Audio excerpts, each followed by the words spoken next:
guys. I want to jump right in because I have a lot to say and I don't have a whole lot of time, but I want to be helpful and I want to leave a chunk of time at the end to answer questions, okay? I want to give you a little bit of my background more because so that you know the frame that I'm coming from. First and foremost, I come from a background where I was born and raised in New York. I was born and raised in the projects. I was exposed to a lot of community violence. I was exposed to a lot of discrimination, a lot of racism growing up. I got called a spick every day of my life. So just so you know the frame that I'm coming from, not only as a mental health practitioner, but as someone who's been exposed to trauma, prolonged trauma, complex and chronic trauma for a very long time, which was one of the biggest reasons why I got persuaded by God to be in this field. I think it's one thing to sit in a classroom and get a lot of theory, but to be able to come from personal experience, I think adds a wealth of depth to what you're bringing. So I want to give that a little bit of information. I've been living in California for about 24 years. Went to undergrad in New York. My grad school studies were at USF in San Francisco. I've been working for the Department of Public Health in San Francisco for about 10 years, in collaboration with the Serious Offender Unit, with juvenile probation, and in a milieu setting. I was working for a while too, living with kids, providing services for kids in a residential setting, and also working with a lot of crisis, especially at juvenile hall. So I did all the 5150s for the suicidal kids and the kids that came in that were really dysregulated. Right now I'm at a community-based CBO, well it's not a CBO, but it's a Department of Public Health outpatient clinic working with higher end mental health, so high acuity, more, they call them seriously emotionally disturbed. I call them wounded souls that need to collide with Leslie. Because Papa God's in Leslie, but they don't know it, but once they collide with me, they're going to collide with Jesus. But that's where I'm at right now. So I've always been in an urban setting, inner city setting. That's where my passion is. Yes. Those are the babies that I like, to provide healing services for. So that's the frame that I'm coming to you from. So you're going to hear a lot of that experience coming through the training. This is going to be really a general training. I'll leave questions at the end. I'm going to tell you a few cases that I've had recently.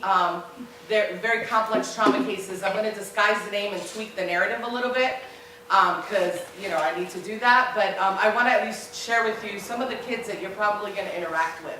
And so you don't need to be a mental health practitioner to provide healing, right? You need to be someone who loves people and carries hope and carries, holding people and believing that they're capable of achieving all that God intended for them. So I don't think you need to be a mental health practitioner to do what I do. There are going to be situations, though, where you're going to have to refer, right? Because the scope of practice and experience and to do the standard of care and to provide, to be ethical, there's going to be situations where you're going to have to learn to, refer to a higher end practitioner that can provide higher end type services. So I'll leave some time at the end for questions, but I want to give you a couple of cases that I've been recently working on. I'll disguise their name and their narrative. I'll tweak it a little bit because I gotta be HIPAA compliant up in this thing, and I have to honor confidentiality. But I want you to know the situations that you're going to be interacting with. If you look at me today, I don't look like what I've been through. Thank you, Jesus. Amen. Thank you, Lord. I don't look like what I've been through. I had a suicide attempt when I was 14 years old. I'm a pastor's kid, and I try to end my life ingesting a bottle of pills in my parents' bedroom. I was a very broken young lady, very broken. I have had a couple of very traumatic experiences within the church. So I provide a lot of consultation stuff for churches too to help us to create environments of healing, but also to diminish risk for kids in our churches. So it's going to be pretty broad. So let me share with you a couple of cases that I've had recently, and we'll jump right in. I'm going to ask you to write questions down so that we can redeem time, and I'm not interrupting the presentation with the questions, but I want to honor the questions. So I'll take the questions at the end, so write them down, and I have a really high shock absorber. So, whatever you want to say, just go ahead and just throw it up. It's all good.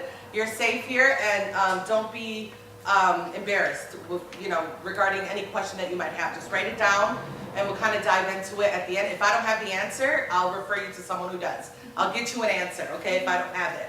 But let me share with you a couple cases that I've had recently, and just to kind of start the conversation, and then we'll dive right in. So San Francisco, we have a large Middle Eastern, I'm not going to share the country, but we have a large Middle Eastern refugee population. And so, a lot of these kids come from a lot of violence. They come from situations that are very tense, politically tense. There's a lot going on in their countries of origin. And so I get this 14-year-old kid, and I'm gonna tweak the narrative a little bit, but you can embellish a little in your mind and kind of let your imagination run with me, but I'm gonna tweak the narrative a little bit. So this kid ends up coming to me with very acute symptoms of post-traumatic stress. He's interacting with law enforcement a lot, and he's ending up at in the serious offender unit at juvenile probation. So he's at juvenile hall, getting ready to be transferred to the milieu setting, which is where I'm going to provide services to him. A little bit of his narrative. So he's in a country where there's a lot of unrest. There's a lot of terrorist activity. There's a lot of violence going on. And he is exhibiting a lot of nightmares. He's easily triggered, not an easy kid to deal with, right? He's very off-putting in the way that he interacts with you. He's extremely aggressive. And when you first start interacting with him, if you're a person that doesn't learn to look beneath the surface, that there's a wound there that needs to get tended to, you're gonna want your distance quickly. He's very violent, very verbally aggressive, violates all kinds of boundaries, and toppled with all of his trauma, he's got serious substance abuse issues. And then we're going to talk a little bit about the developing brain, because my passion is neuroplasticity. So we'll talk a little bit about neuroscience and the developing teen brain. And it's got to tweak the way that we approach kids and the way we work with kids, okay? But we'll try to tackle that a little bit today. There's not a whole lot of time. So I'm Puerto Rican, so I speak very fast. I move around. I do not have ADHD. This is my normal. So, if you need to take a breather to get, calm yourself down a little bit because I'm triggering you, just, go out there and take a so really quickly, so this kid gets kidnapped into a place. He gets taken to a camp, a place, fill in blank. He gets taken to a camp, he gets trained there. So very bad people begin to train him to do what they do. And so he's 10 years old, okay? So now he's about 14, 15, when I'm first having an interaction with him. He's 10 years old, he's seeing people getting beheaded. 10 years old, he's getting injected with lots of drugs so that he can have the courage to do what they're telling him to do.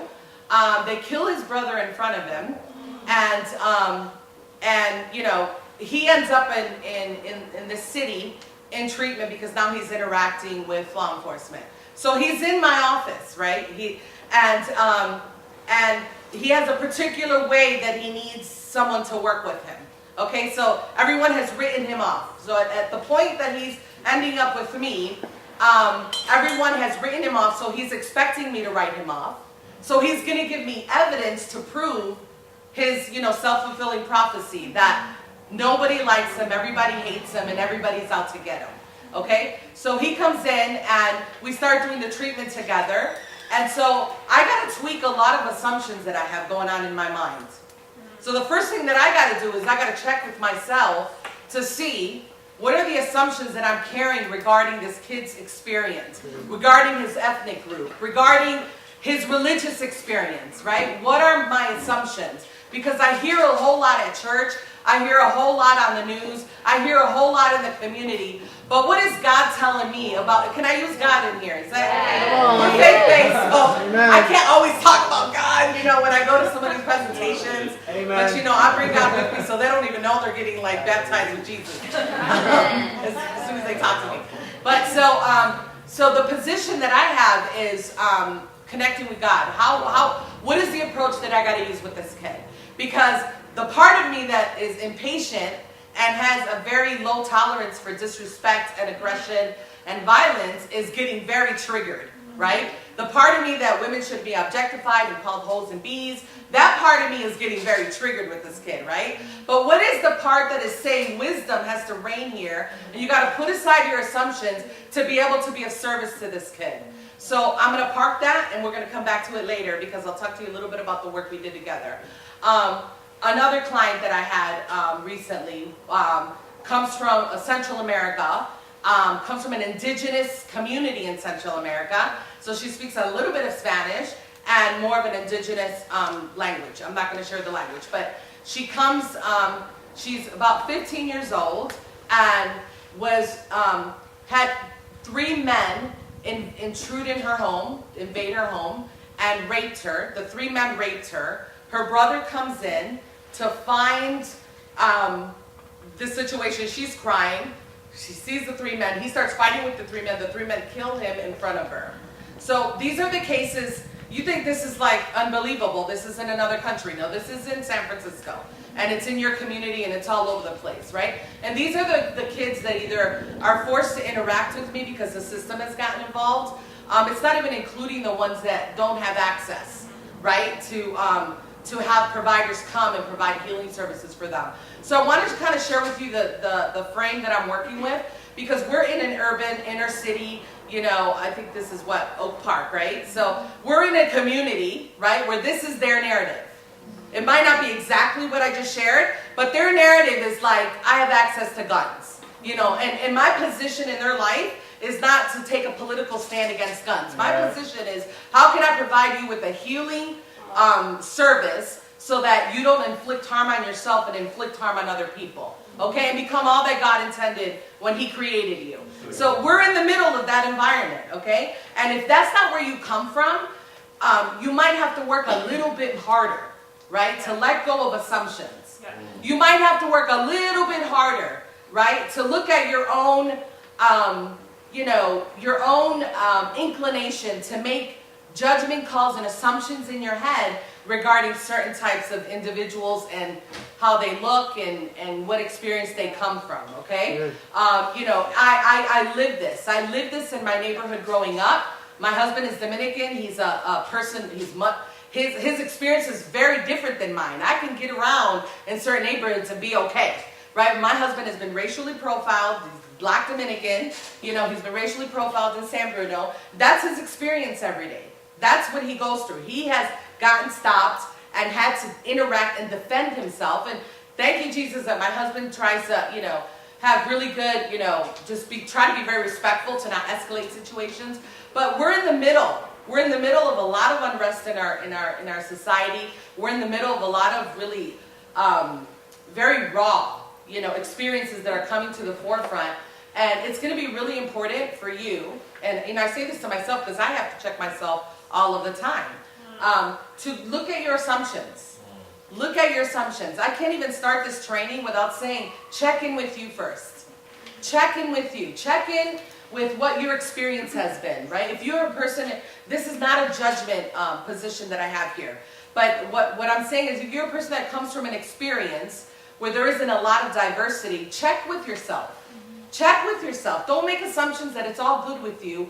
Walk into a room having checked in with yourself and know what's coming up for you so that you can provide a service to this kid, right? So that you can hold hope, right? I love that verse that says, hope deferred makes the heart sick, but a longing fulfilled is the tree of life. So that you can walk into an environment and you can have hope, regardless of how hopeless the situation looks, regardless of, you know, how everyone has probably written this kid or this woman or this child or this man off, right? That you can stand there and say, I don't care if everyone has written you off. My position, the way that I approach you is always going to be baptized with an overabundant supply of hope. Okay? Is that good? Yeah. Okay, sorry. That was a mouthful for 20 minutes. But I got to throw that out there because I think it's really, really, really important. Okay? And I'm gonna try to talk a little bit about vicarious trauma at the end because, you know, doing good can be pretty draining if you're not careful with, you know, if you're not taking care of yourself. So you can definitely absorb some of those narratives that you're hearing that are very hard to hear, you know, very hard to hear.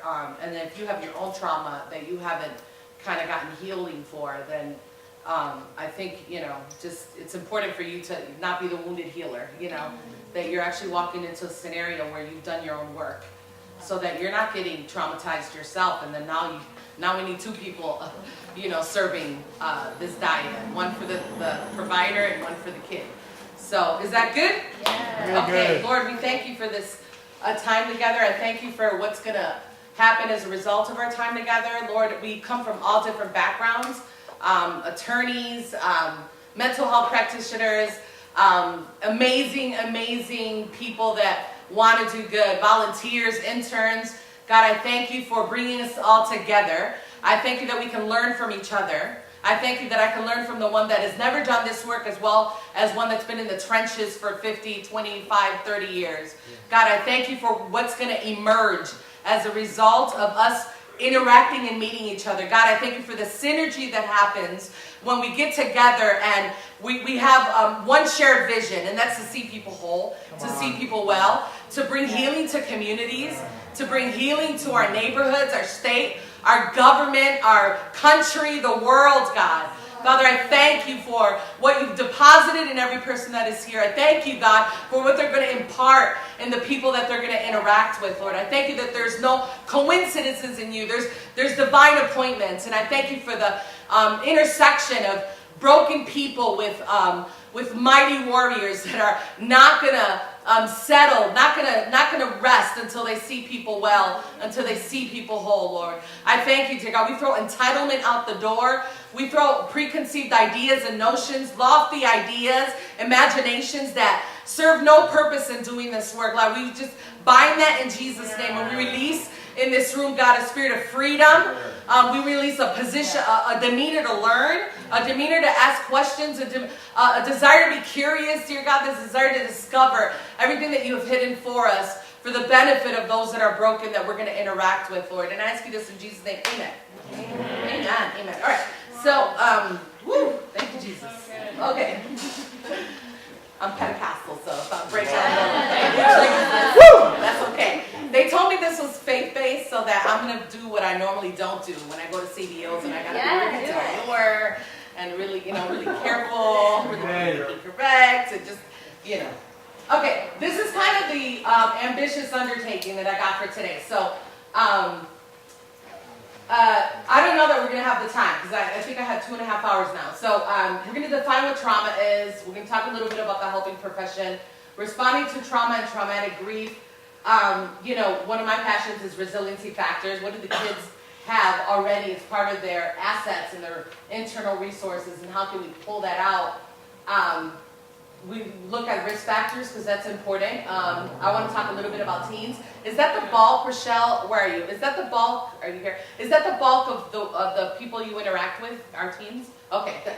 And then creating an environment of healing, the need for self-care and vicarious trauma. A little bit about illegal and ethical considerations. So I work a lot with the public defender's office. So I interact a lot with the public defender's office.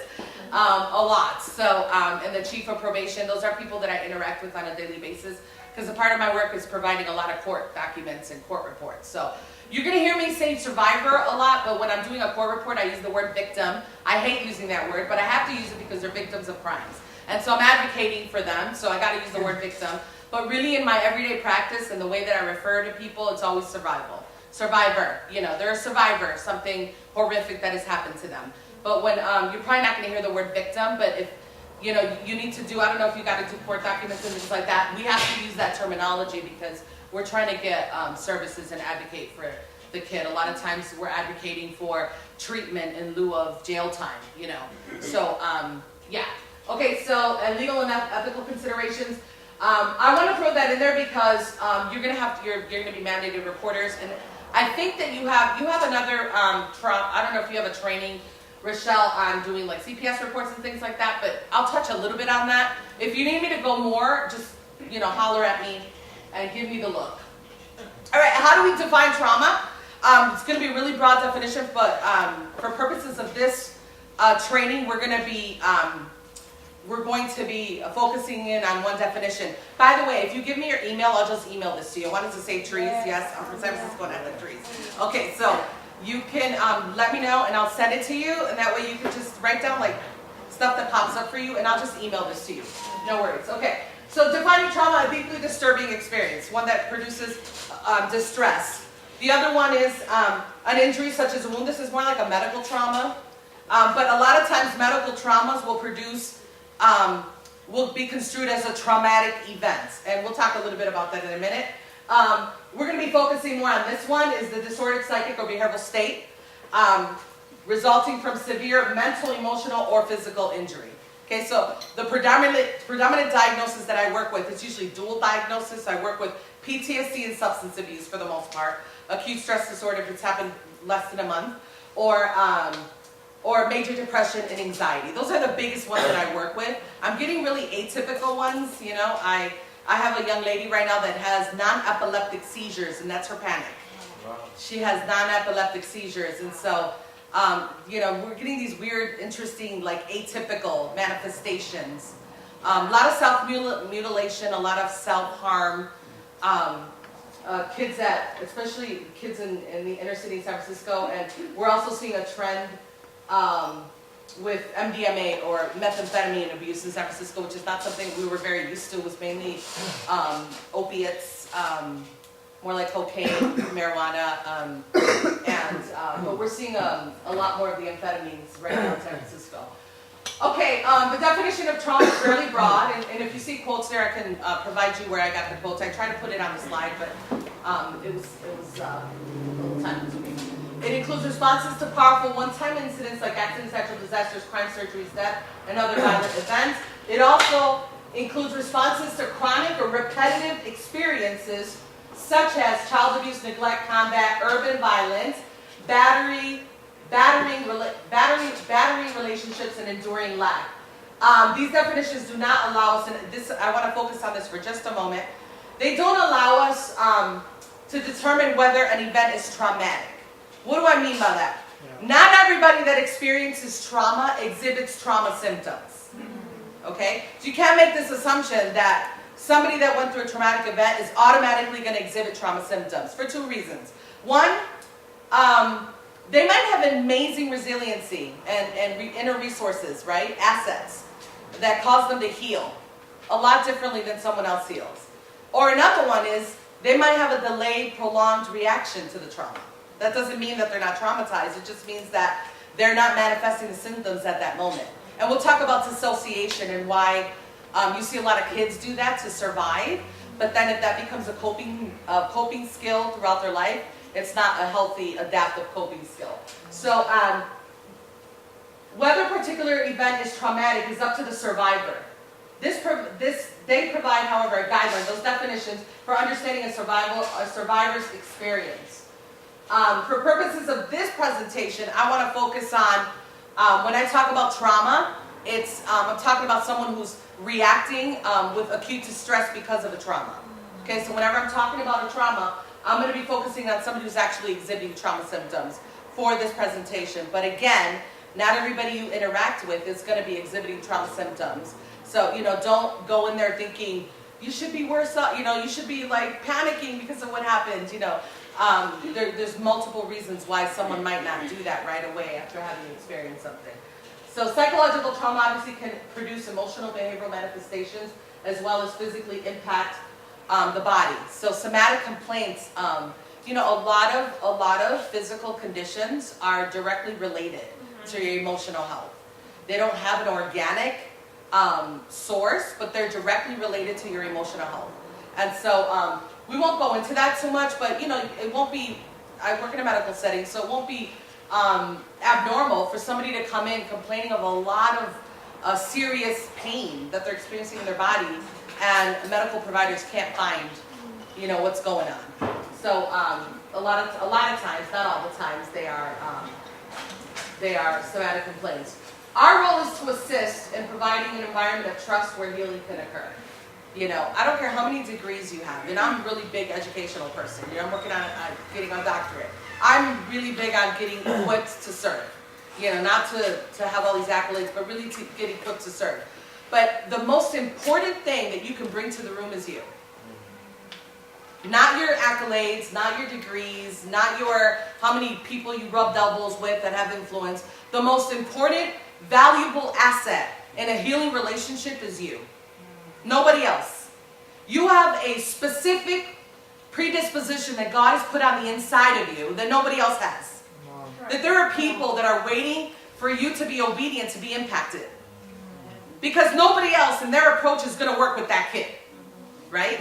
Nobody else. That there's an interaction that is waiting to happen where your makeup and what God wired you into from the beginning of time, even before He downloaded you into your mama's womb, you know, you were already the answer to a question. You know, even before the question existed and the question became a question, He created an answer because He knew the question was going to show up. Right? So you're already going to get wired. You bring something amazing to your to that relationship. You are the biggest asset.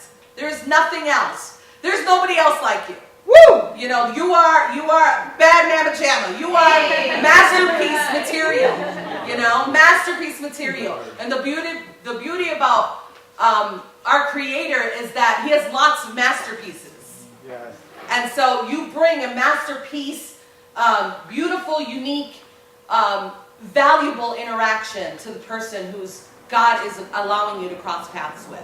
So you need to walk like, you know who you are and what you possess, you know, and so I just want to throw that out there. So that's our position, is to provide an environment of healing to assist with increasing a client's access to adaptive or constructive coping skills. That's our goal. I don't care what the presentation is.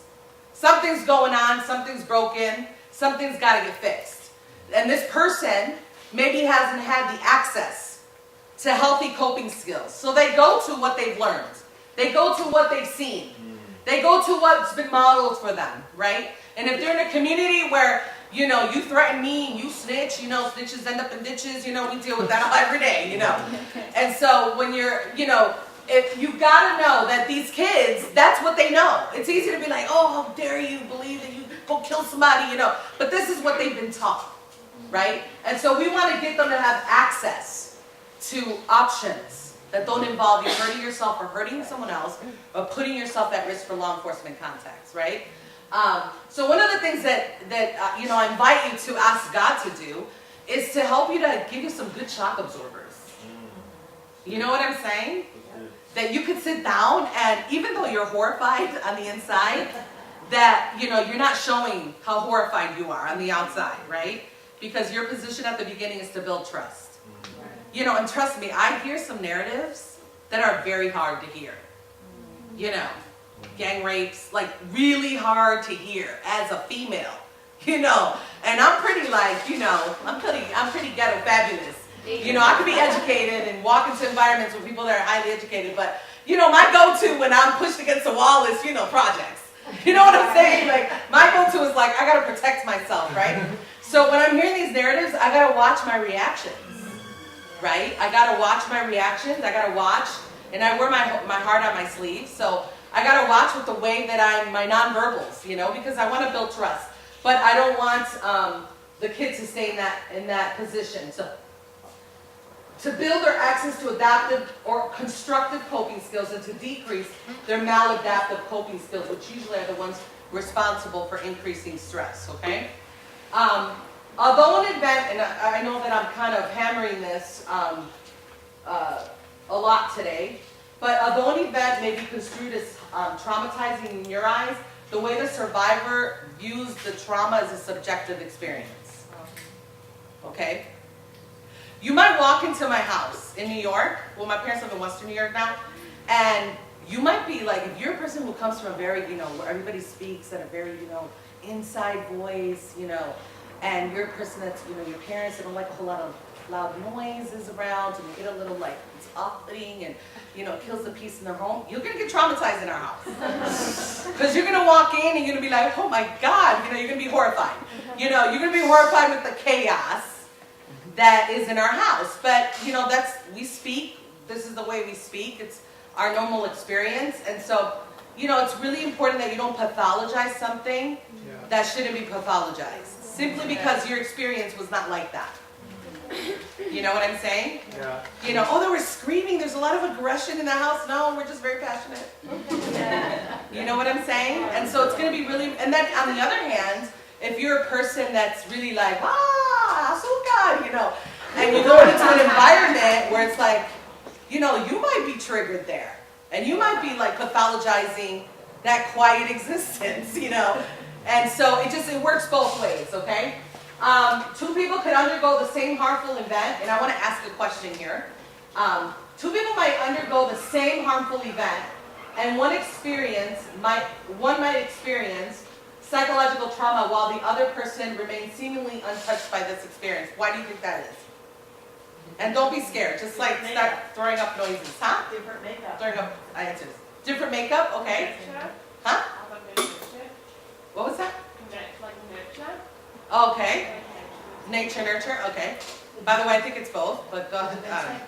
Defense mechanism that they. Okay, that's good. We're going to talk about that in a little bit, yes. Right, they process it later. One back there and then one here, yeah? They process it later. Yeah, so delayed or prolonged response, yeah, you said? Maybe past experience, maybe like, maybe you're hot, hot influence. Yeah, desensitized. Yeah, so that's bad too, right? Because then you minimize what should be magnified a little bit, or you magnify what should be not that big of a deal. So yes, we're going to talk about that too, okay? Thank you. You know, give me kind of clues if I'm going too fast, Miss Rochelle, let me know, okay? You are. One cannot make universal generalizations regarding traumatic exposure. Not everyone that has trauma exposure exhibits trauma symptoms. I've already said that. Not everyone that has trauma exposures will exhibit symptoms right away. And you cannot assume that the meaning one made from a traumatizing event like a rape or an assault will be the same for another individual who experienced the same thing. Okay? Is that good for everyone? Okay. Yes. Let me share with you a couple of research studies and what they found, and just to kind of highlight what I'm saying. And the reason why I do that is because I go into environments that are really empirical, and you got to show me the evidence, so I throw the research in there for fun. Okay. So Mark Lane and Yehuda in 1996, they've done a lot of work with trauma survivors. Okay, and so a lot of work. So they have a lot of experience with gathering data, especially with urban and inner city type of environments. An individual's reaction to emotional trauma is complex and difficult to predict.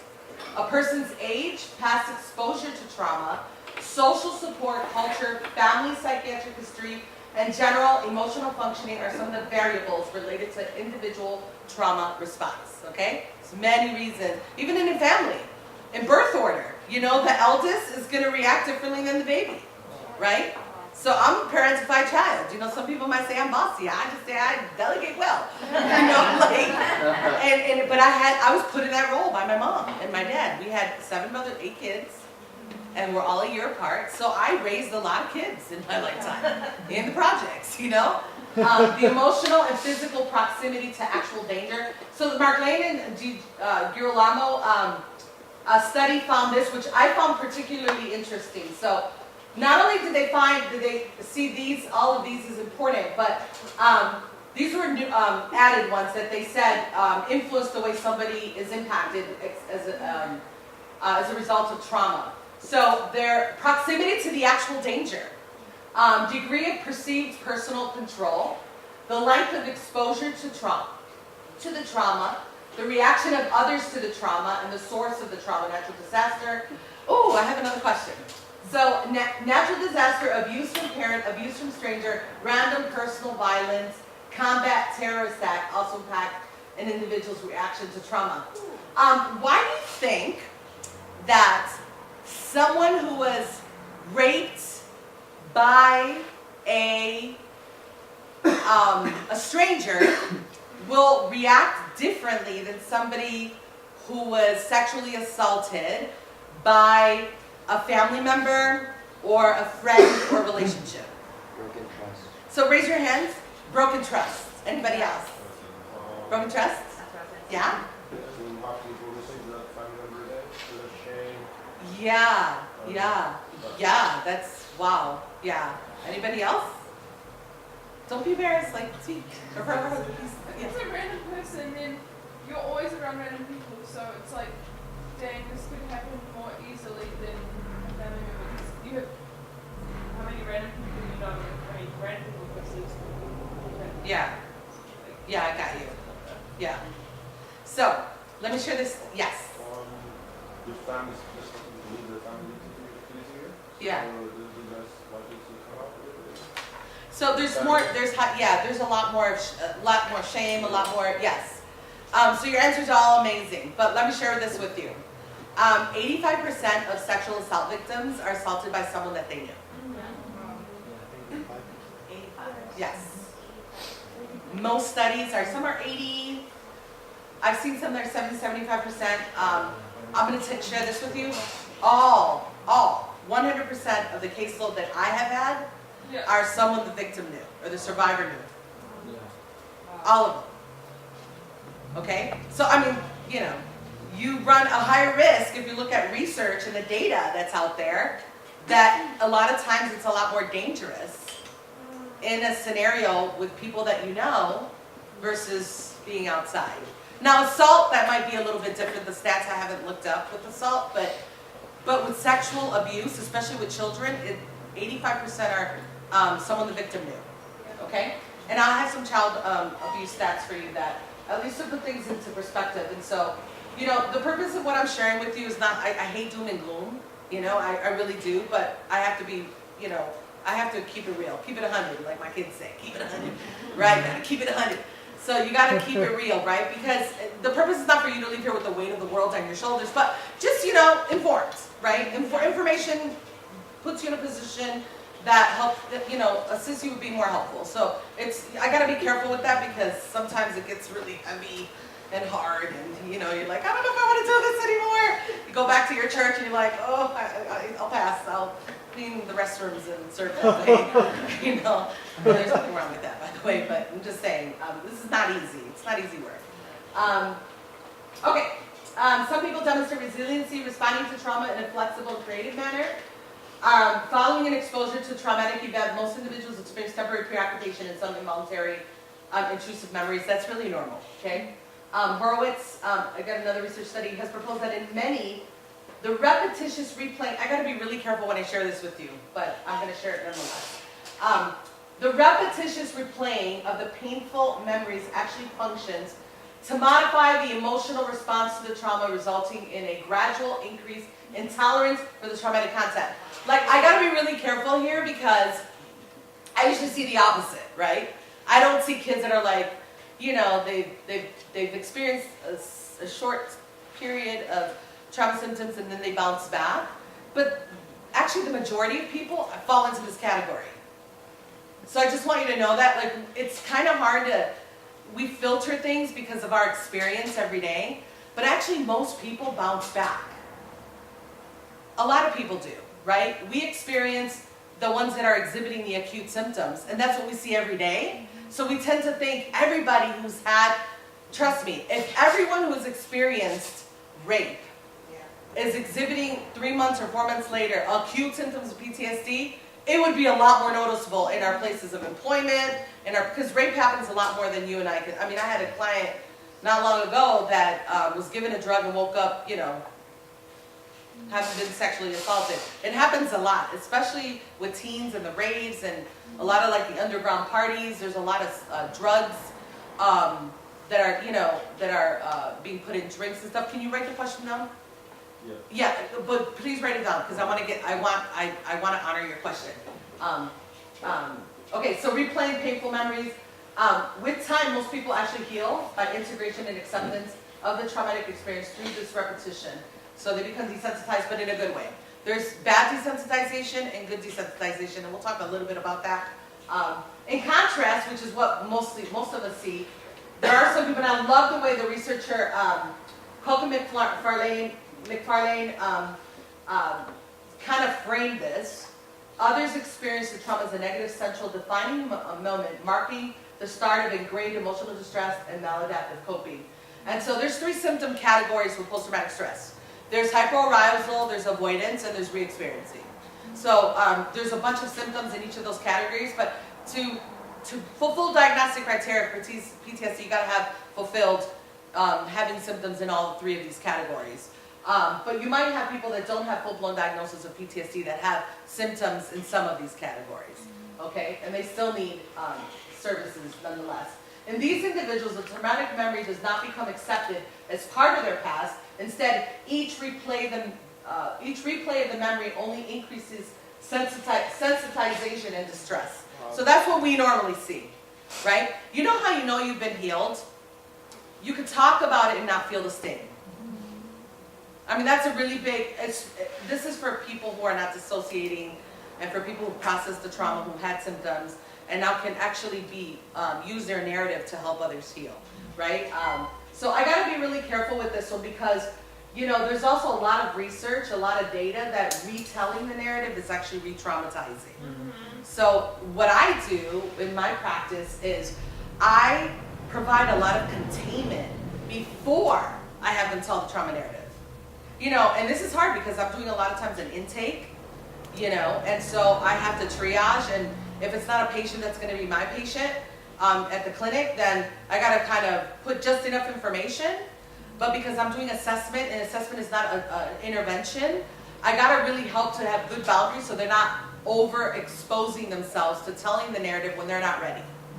Okay, so we're going to talk, I'm going to give you some pointers on stuff that I've learned in the field regarding trauma narratives, right? Because, you know, I'm in deliverance, and, you know, I think everybody here is really, yeah? Is that? Yeah. Okay, so we're like, you know, we just want to apply the hands and just see the transformation immediately. Hallelujah, somebody. For those encounters that change you forever. Amen. Right? My New York just came out.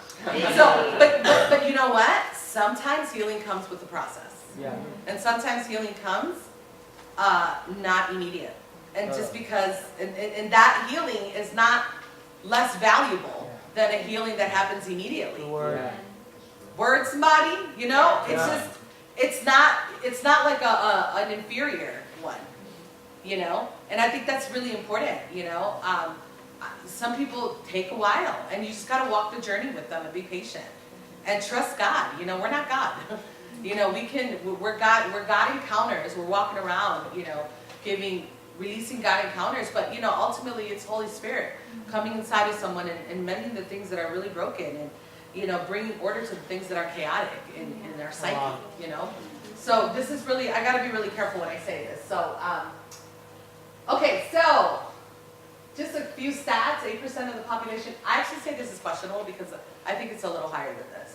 But the data that we get is with people who participate in these studies and give us the info, and then we norm. We try to have, you know, the research happen on a population that looks indicative of what we're trying to study and be informed of, but not everybody answers these questionnaires, right? Not everybody that's exhibiting trauma symptoms is looking for services. And, you know, some people are just healing in their community, you know. Some people heal differently. I have girls that heal through dance. You know, some people heal through their art, and some people heal through doing really, really hard to hear raps. Hard to hear. But there's healing coming through that experience that they're regurgitating through a rap, right? And if you don't have a high tolerance for hearing the narrative, it's going to be really hard for you to be of service to someone that's, you know, really bringing very raw material through their craft, because that's how they're telling their story, and that's how they heal through telling their story. And trust me, I have a really hard time when I put some of these, you know, when I'm using like music for therapy, and I gotta sit there, and, you know, my kids, they listen to hardcore gangster rap. I mean, you just sit there and just like, I'm sitting there cringing as a female, you know. I'm sitting there because, you know, girls get very objectified. The music is very misogynistic, you know, and it's hard to hear for a female. And, you know, the goal is to help to transition these values that put them at risk for objectifying girls, for harming themselves and harming other people. But at the beginning of the healing journey, you got to have a tolerance to hear this, you know, and stand there with, I hate using this word, but I think you guys are going to understand what I'm saying, with no judgment. What I mean by no judgment, because you're going out there raping girls, like, you know, you got to have some kind of judgment call for that, you know, but to be able to stand there and to tolerate listening so that you could see the results of their brokenness, right? You could see the result of their brokenness. You could see the symptoms of their brokenness. And we can't transform what they're into without healing what caused them to be broken. Yeah. So I got to get to the wound first before I start imposing all of these ideas on what I think they should be, how they should be acting and how they should be thinking. I got to get to the place of brokenness first. So my position is, let's get to that place of brokenness, you know, the ruins. Let's get to that place. Let's figure out what happened to you, you know. I don't ask why. When I have a girl that stabbed herself here and here and's got cut marks all over her arm, I don't ask why. You know what I ask? What happened? what happened that brought us to where we're at today? And that what happened process might take a while. It doesn't take one interaction with them, you know? So is everybody with me? Am I good? You know, nobody's like giving up yet? No, good. Okay. And so those are some stats. Let me just share what dissociation is, and I think we'll take like a 5-minute break. And then if some of you want to approach me with questions, you can, or at the end, I'll take the bulk of them. But not only do we see all those re-experiencing avoidance and hypoarousal symptoms, but we see dissociation. So I had a little girl who had been molested by a family member from the age of 7 to 13, okay? And so she dissociated a lot. What is dissociation? Let me give you the very simplified explanation of it. You guys have heard like fight or flight or freeze, right? Fight, flight, or freeze. It's the freeze portion of that. Basically, you disconnect from your reality. You disconnect from the cognitive and emotional input. Because staying connected to the cognitive and emotional input, experiencing the horrifying event that's happening to you is so overwhelming that it's easier to experience it and just check out. Okay? You're checking out. So it's almost like it's a defense mechanism, and it's almost like an anesthetic for your cognitive and emotional sensory input when you're going through a horrifying experience like a rape from a family member. And it's happening throughout years. Does that make sense? Yeah. So let me read the fancy definition, and it'll make a lot more sense. Separation of normal related mental processes resulting in one group functioning, what one group? One group of mental processes, right? Our brains are so powerful, and our mind is powerful, right? We take information in. And based on our experience, nature, nurture, I don't got time to get into nature, nurture debate, but look it up. Okay, so based on our experience, right, and our environment, and what we're wired with, genetically predisposed to, all of that contributes to how we filter information. And then how we disseminate that information in the form of relationships, behaviors, blah, blah, blah, okay? So when we're dissociating, what we're doing is we're checking out of normal mental processes that happen. Like you're hearing me and you already have a judgment call. She loud, she crazy, you know, or she's cool, I want to hang out with her. Involves a detachment from reality, a disconnection from cognitive and sensory experience and feelings and thoughts. Dissociation, and this is research, some of the researchers that do a lot of trauma work. Dissociation is another common response to exposure to a traumatic event. Dissociation is, where am I on slides? Oh, Lord Jesus. Dissociation is a way of organizing information, okay? Refers to the compartmentalization of experience. Elements of the trauma are not integrated into the unitary whole or integrated sense of self. The overwhelming nature of trauma interferes with the integration. This is really powerful. The overwhelming nature of the trauma interferes with the integration of the event into conscious memory. So it's almost like the experience gets downloaded into like a ghost drive in your subconscious. You know? Because I gotta function. I gotta go to school. People gotta know that it's normal in my house. Yeah? I gotta learn. Right? So if you want to know how kids survive, a lot of it is dissociation. Right. Right? They disconnect. But then they start functioning like this in everyday life, and that's a problem. Right? These individuals may mentally leave their bodies during a traumatic or threatening event, allowing them to observe the event from a distance and limit their immediate distress and pain. Does that make any sense? Yeah. Okay. And let me go through these really quickly. Different types of traumas, and then we'll take a 5-minute break. If some of you want to approach me quickly with questions, I'll be more than happy to answer them, okay? This research study that I found, and I did put the website on the bottom, because I wanted to categorize the different types of traumas in an easy to read way. We'll go through some of these. Obviously, some are natural disasters, technological disasters, criminal violence, rapes, homicides, there's been a lot of killings in this community recently, right? I mean, I've seen it on the news. I see the RIPs all over. I see little altars with flowers. There's one out here. I've seen a few. I notice these things because that's, my experience with the kids that I work with. But So community, criminal violence,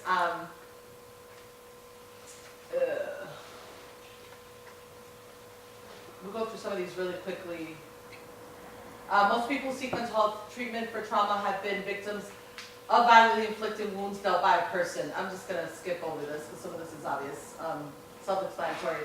War, political violence, right? Right now in our country, I'm not here to take a stand on anything. Please do not read into me politically because I got diehard Republican family members and diehard Democrat. I mean, it's fun in my house. It's good times in my house, you know. And you know, I tell them leave it at the door and let's just love on each other and let's just, you know.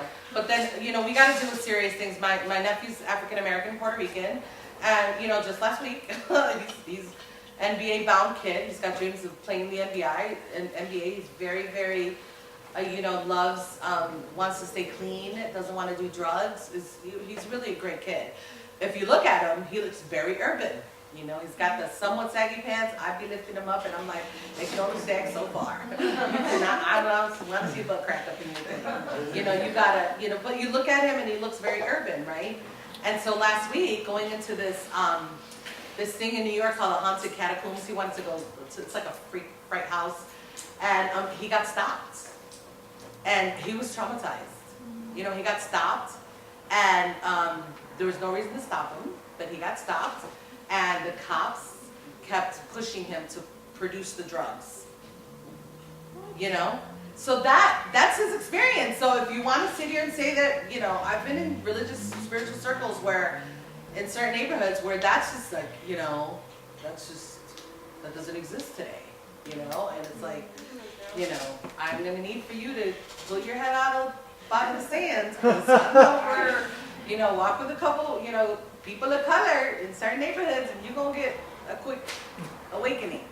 So I'm not saying this, just, you got to hear people's narrative, right? If that's not your experience, you can't make a judgment call that this kid is just being delusional and paranoid. You know, my nephew, you know, just last week, you know, so it's really important.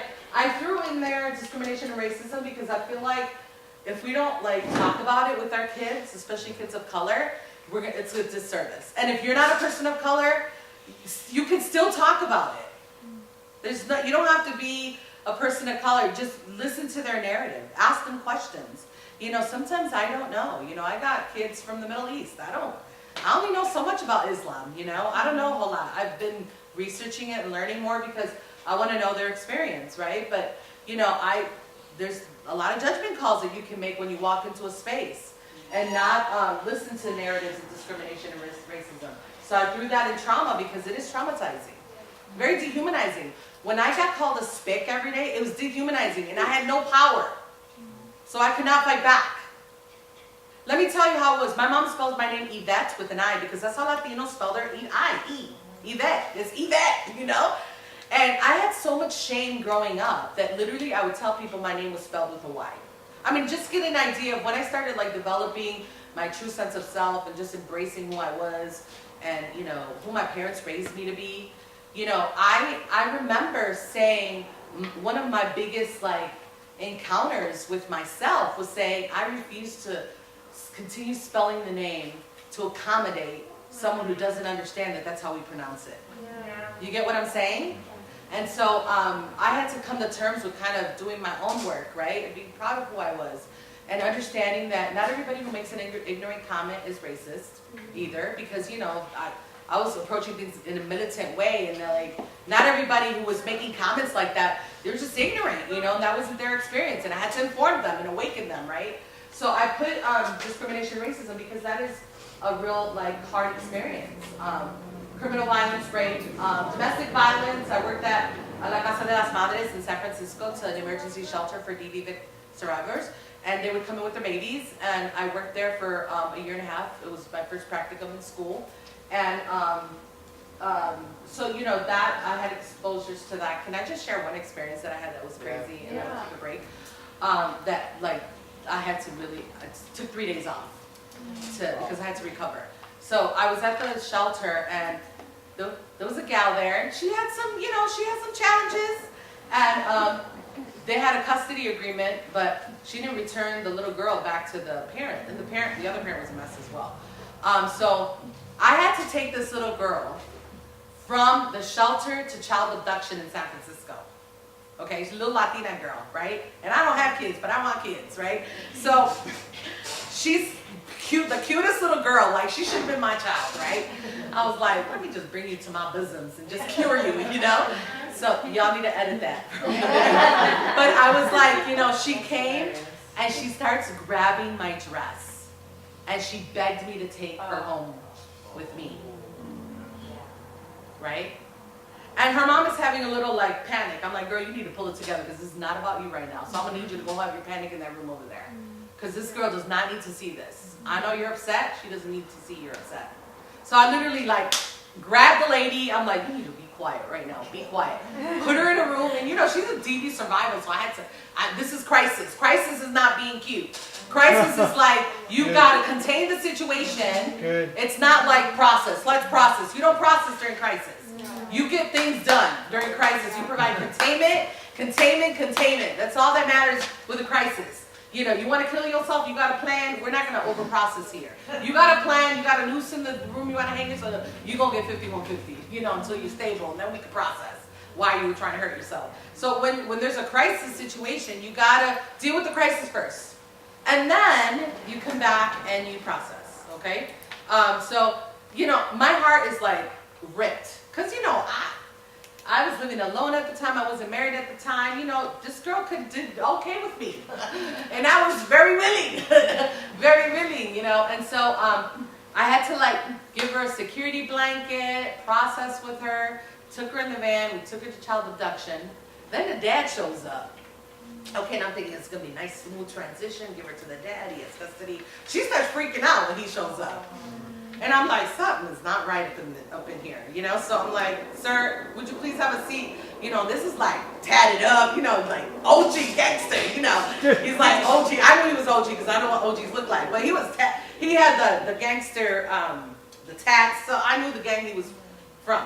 So she's freaking out. That wasn't the reason why she was freaking out. She's freaking out because of something else. So we're like, you know, I'm not liking the way she's responding to this person.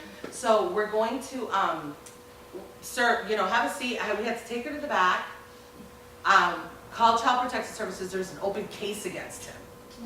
So now we got to take the girl to the shelter at San Francisco General Hospital to get her to go to an emergency foster home. So those are experiences that are like, so that jacked me up. I had to take 3 days off, okay? I was like, Jesus, you know, take me now, because this is hard. This is very difficult, you know? And literally had to put this little girl, actually we had to put her in the hands of a police officer who escorted her to the shelter. But it was very difficult, right? It was really difficult because I'm sitting here and I'm like, there's some jacked up people in this world, you know? Like, this is I was a trainee, I was not licensed yet, so I had a lot of judgment for this lady and her partner who produced this little girl, right? A lot of judgment.